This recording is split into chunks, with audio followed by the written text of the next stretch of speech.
এই সরকারের আসলে আমার কাছে বলতে খারাপ লাগছে, যে কোনো সরকার, যে কোনো পলিটিশিয়ান একটা ভাবাদর্শ থাকে, রাইট হোক রং হোক। যেমন ইসলামপন্থী ইসলামিক শাসন কায়েম করবে, এটা আদর্শ তার। আমরা মনে করি কমিউনিজম, সমাজতন্ত্র হবে, ডেমোক্রেসি হবে, তাই না? এই গভর্নমেন্টের এরকম কোনো আদর্শিক পজিশন আছে মনে হয় না আমার, সামগ্রিকভাবে নেই।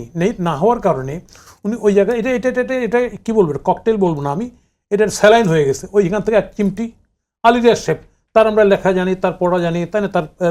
তার একটা এক ধরনের আইডিয়া আছে, বদরুল মজুমদার সাহেব একটা এক ধরনের আইডিয়া আছে, এরকম বিভিন্ন বিভিন্ন আইডিয়ার লোক এখানে সম্পৃক্ত হয়ে গেছে। কিন্তু এই আইডিয়াগুলির সঙ্গে সরকারের সম্যক কোনো ধারণা নেই।